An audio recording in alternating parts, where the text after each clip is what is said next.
Welcome to the Catholic Sobriety Podcast, the go-to resource for women seeking to have a deeper understanding of the role alcohol plays in their lives. Women who are looking to drink less or not at all for any reason. I am your host, Christie Walker. I'm a wife, mom, and a joy-filled Catholic, and I am the Catholic Sobriety Coach, and I am so glad you're here. I want to tell you about the morning after we moved into our new house. Now, it's not new now. We've actually been in it for 12 years, but I want to take you all the way back to when it was new. We had been in our old house, which was a very modest starter home, for 10 years. We thought we'd be there for 5 years, but then there was the whole housing market crash and all of that. And in that time, we'd started to outgrow it. We had 3 boys and a growing family, and the space, again, it was small. It was a good house, and we were so blessed and thankful for it, but it was a space that just wasn't serving us anymore. And for years, I had been wanting something bigger, something that actually fit our life. And during that time, I would just watch HGTV constantly. And I was always looking and always dreaming about when we would be able to move. And then finally, we found it, a home in a great neighborhood. It was bigger than anywhere I had ever lived. It had stairs. Our boys were so excited to have a stair house, as they called it. And I had never lived anywhere with a second level and a walk-in closet. And the best part is it has this little office space off the bedroom for me to work. It felt completely out of our league, but we put in an offer and I prayed like crazy and it went through. And we moved in, and it was everything that we had been hoping for and more. And the next morning, after we moved in, it was a big rush and to get out of our old house and into the new house. And it was like an all-day thing. Everybody was helping us. We slept in our new home that night. And the next morning I woke up, went into my beautiful new closet, sat on the floor and cried. Not happy tears either. It was grief, real grief for the old house. The 10 years of memories, the home where we brought our babies home from the hospital, where they took their first steps, where we had birthday parties in the backyard. Now listen, I knew I didn't want to go back. I didn't want to live there anymore, but I was grieving it anyway. My husband walked into the closet. He found me there and he's like, "What is wrong?" And I didn't have an answer. I just knew that even though this was everything that I had wanted, something in me needed to mourn what we had left behind before I could fully step into what was ahead. And I think about that morning a lot when I'm coaching women through the messy middle of letting go of alcohol, because the grief is real and nobody talks about that. So here's what I want you to hear today. If you are in the early stages of reducing or eliminating alcohol, the hard part isn't always the beginning. Sometimes the hardest part comes after you've started doing it, after that initial motivation has worn off, after the first few weeks where everything felt new and possible, and you were riding that wave of progress. In sobriety circles, they call it the pink cloud, that early stage where you feel really good, really clear, and really hopeful. Everything is working and you feel like you've cracked the code and maybe this is actually going to be okay.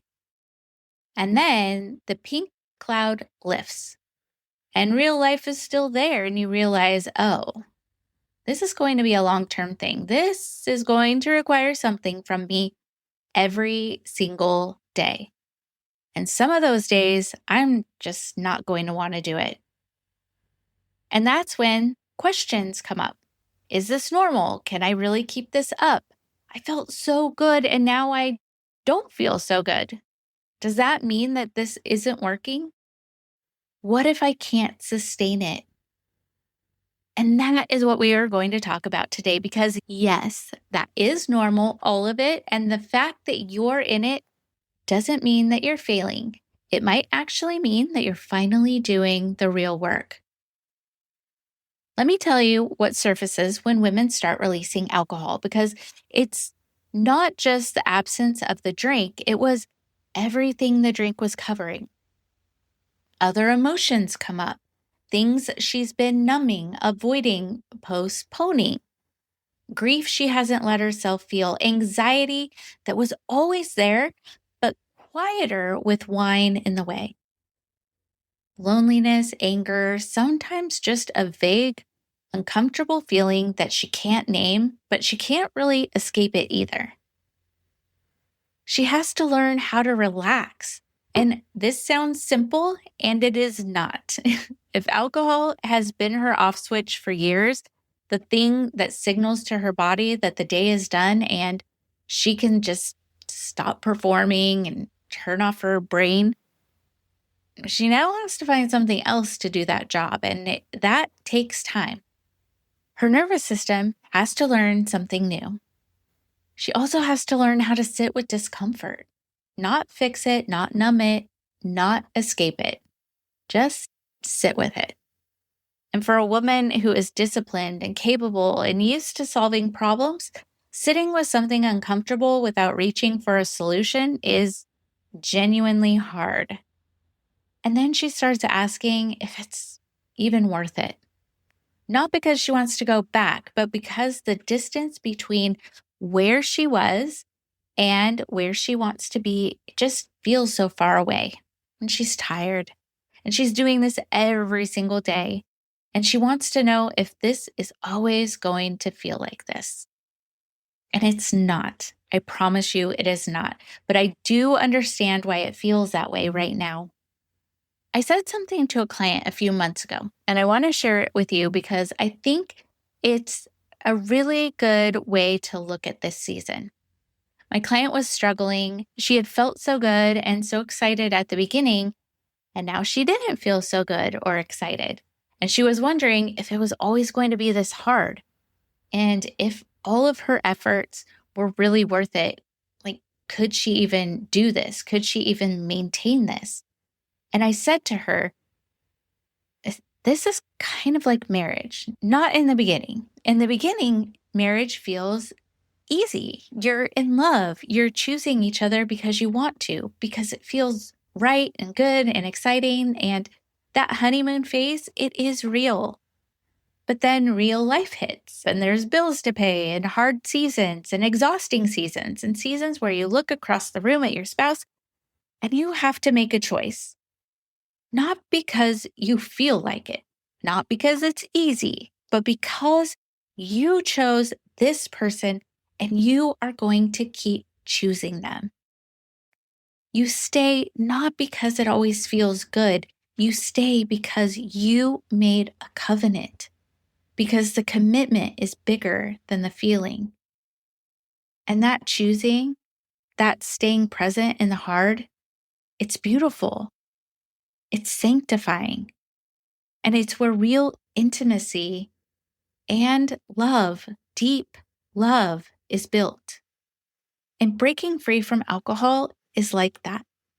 The honeymoon stage is real and it's wonderful. And then it ends and you have to choose it. Not because you feel like it every day, not because it's always easy, but because you made a commitment to yourself, to your own healing, to your own freedom, to the woman God is calling you to become. And choosing to stay present in that hard, that's not suffering, that's sanctification. And here's what I realized in my closet the morning after we moved. The grief wasn't really about the house.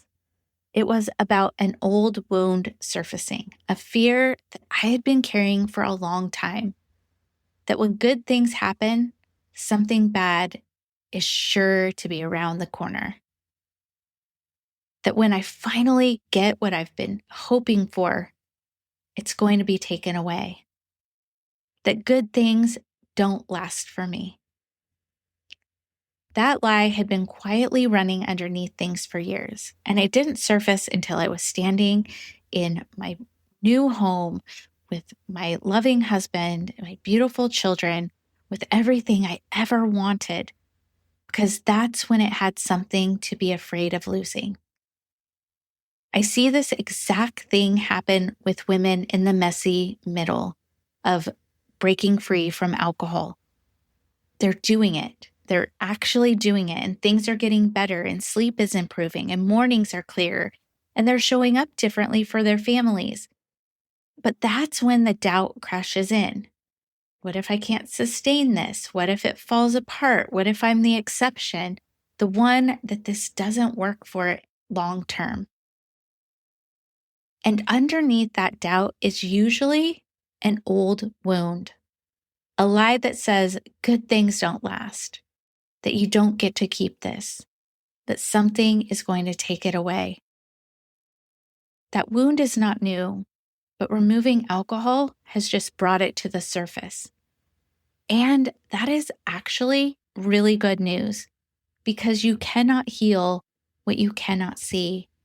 And now you can see it.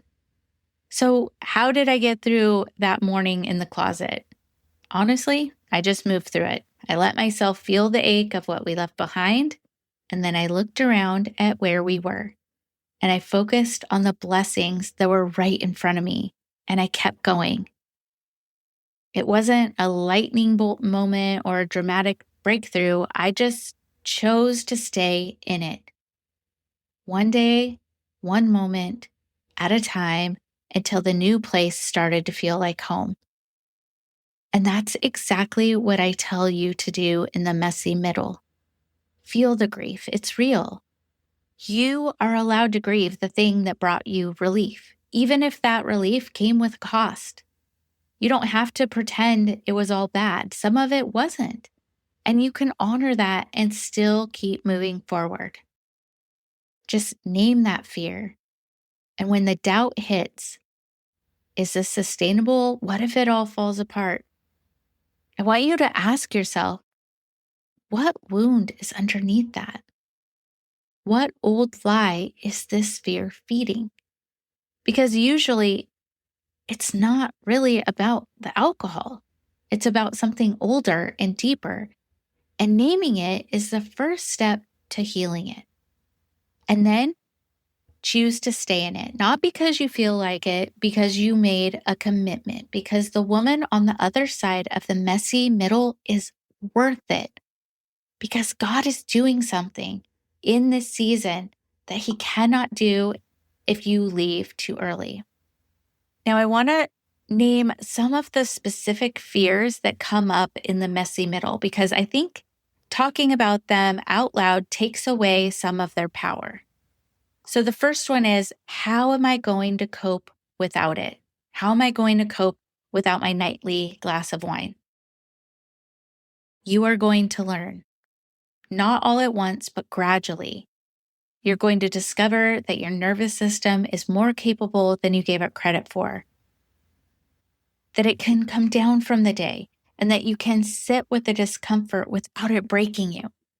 You are going to find other things, movement, music, prayer, a cup of tea that you actually sit and enjoy. It takes time, but I promise you it comes. Another fear that comes up is, how am I going to turn my brain off? This I hear all the time. But here's the thing. The wine chatter that you think alcohol was quieting, alcohol was actually creating a lot of that noise. The negotiating, the planning, the morning after fog, that was the alcohol talking. And as it clears, the quiet that you are looking for actually begins to arrive. Not immediately, but it does come. And then another one is, what if I feel like this forever? You won't. You will not feel like this forever. The messy middle is a season, and every woman I've walked through it with has come out on the other side saying the same thing. I'm so glad I stayed in it. And I can tell you from my own personal experience, I'm so glad So glad I stayed in it. Not a day goes by that I regret my decision to release alcohol. Now, I want to give you a warning and a hope at the same time. The warning is this: the messy middle is coming, if it's not already here, if you're not already experiencing it, not because something is wrong, it's because something is right. You are doing the real work now. The surface stuff is done, and you're getting into the deeper layers. That's where it gets harder before it gets better. That's where the emotions surface and the wounds show up and the doubt gets loud. Do not be surprised by it. Do not mistake it for failure. It is the most important part of the journey. Now, here's the hope. It is also where the most meaningful and beautiful things happen, where the identity work gets real, where the inner healing actually starts, and where you discover who you are when you are not numbing, where God gets access to parts of you that were sealed off before. The messy middle is not an obstacle. It is part of your process. And you don't have to white knuckle your way through it alone. That's what community is for. That's what coaching is for. And that's what this podcast is for. So here's what I want you to carry with you today. The grief is real. The doubt is real. The fear, that's real too. And none of this means that you're not doing something right. You are doing things right. And you are healing. That's what it means. The messy middle is not a sign that this isn't working. It's a sign that you've gotten past the easy part and into the part that actually changes you. The woman who stays in it, who chooses it on hard days, who feels the grief and keeps going anyway, she is the one who will come out on the other side free. And releasing alcohol isn't going to always feel like the pink cloud. Some days, you're going to have to choose it the way you choose your marriage on a hard day. Not because it feels good, but because you made a commitment. Because the covenant is bigger than the feeling. And choosing to stay present in the hard, that's not just about reducing or eliminating alcohol. That's sanctification. Okay, next week, I'm going to talk about something I hear all the time from women in this work. How can I simplify my life so that alcohol doesn't have to do the job of managing my overwhelm? We'll talk practical tools, nervous system support, and how to ask for help. That one is going to be good. Don't miss it. I'll talk to you again soon. Well, that does it for this episode of the Catholic Sobriety Podcast. I hope you enjoyed this episode, and I would invite you to share it with a friend who might also get value from it as well. And make sure you subscribe so you don't miss a thing. I am the Catholic Sobriety Coach, and if you would like to learn how to work with me or learn more about the coaching that I offer, visit my website, thecatholicsobrietycoach.com. Follow me on Instagram at the Catholic Sobriety Coach. I look forward to speaking to you next time. And remember, I am here for you. I am praying for you. You are not alone.